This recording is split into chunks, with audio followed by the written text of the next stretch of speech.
एक दिन मैं एक सरकारी दफ्तर में बैठा था और ये 2011-12 की बात है। मेरी फिल्म अटक गई थी, Buddha in a traffic jam, urban naxals वगैरह। तब यानी इतना लोग नहीं बोलते थे। हमारी किताब लिख रहा था मैं, किसी काम से बैठा था तो मिल ही नहीं रहा था बंदा जो अफसर था, और मैं बड़ा गुस्से में था। और सामने वहाँ पे वो 3 शेर लगे थे, भारत का जो एम्बलम है। तो मैं कहता ये हमने शेर क्यों चुने? इतने सारी चीज़ें, मोर चुन लेते, कुछ भी चुन लेते, ये शेर ही क्यों हमने उठाए 3? और शेर का क्या लेना देना है डेमोक्रेसी से? हर जगह लगे हुए हैं शेर, तो एक आक्रामक, बच्चे को क्या बोलते हैं, वहाँ नहीं जाओ, वहाँ शेर है, तो शेर क्यों चुने? तो मैंने कहा, तो एक क्रिएटिव माइंड है, मेरे दिमाग में एक थॉट आया। तो मैंने कहा कि ये शेर जो हैं ये हमारी डेमोक्रेसी के रक्षक हैं, कि सामने कोई आए नहीं, तो किस चीज़ की रक्षा कर रहे हैं? तो मैंने अपने दिमाग में ऐसा सोचा कि ये जो डेमोक्रेसी में कौन से 3 पिलर्स हैं जिस पे सब खड़ा है। तो पहला पिलर है ट्रूथ। हम लोग डेमोक्रेसी की इतनी बातें करते हैं, आज का जो मीडिया है उसने कुछ डेमोक्रेसी की ऐसी डेफिनेशन कर दी है कि लोगों को समझ में नहीं आता है डेमोक्रेसी की वैल्यू क्या है। डेमोक्रेसी की सबसे बड़ी वैल्यू, हिंदुस्तान और पाकिस्तान में जो सबसे बड़ा फ़र्क है मूलतः, वो ये है कि, पता नहीं है कि नहीं पर होना तो चाहिए, वो ये है सत्य। अगर सत्य नहीं है तो डेमोक्रेसी नहीं है, क्योंकि सत्य नहीं है तो जस्टिस नहीं मिलेगी।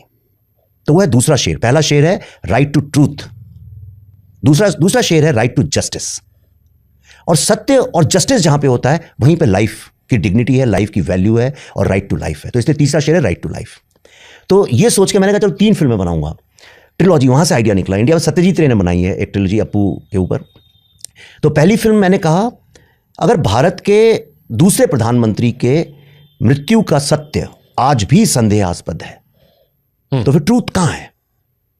आप बोल दीजिए लाल बहादुर शास्त्री की डेथ हार्ट अटैक से हुई थी, गवर्नमेंट एक साइन करके एक व्हाइट पेपर निकाल दे, क्या केस क्लोज्ड, मामला खत्म। लेकिन नहीं हुआ, अभी भी नहीं हुआ और होगा भी नहीं। तो अगर वहीं सत्य नहीं है तो फिर जस्टिस कहां है? तो फिर हमने दूसरी फिल्म बनाई राइट टू जस्टिस पे, उसका नाम था, तो पहली थी द ताशकंद फाइल्स, दूसरी बनाई the Kashmir files. Kashmir files में मुद्दा यह था कि भाई अगर भारत के जो मूल निवासी हैं और जो भारत की एक सांस्कृतिक धरोहर जिसको बोलते हैं, अगर वहीं के मूल निवासियों को 35 साल से आज तक न्याय नहीं मिला, जस्टिस नहीं मिली, तो क्या ये शेर जस्टिस को प्रोटेक्ट कर पा रहा है? तो राइट टू जस्टिस पे बनी था कश्मीर फाइल्स। और अब जो तीसरी फिल्म आ रही है द बंगाल फाइल्स, ये राइट टू लाइफ के ऊपर है। तो ये एक ट्रिलॉजी बनी। लेकिन एक चौथा शेर भी है। आपको पता है सारी दुनिया सोचती है 3 शेर हैं, एक्चुअली शेर 4 हैं। तो वो चौथा शेर कौन है आप जानते हैं? कौन है? We the people of Bharat. वो है चौथा शेर जो हमेशा छुपा रहता है।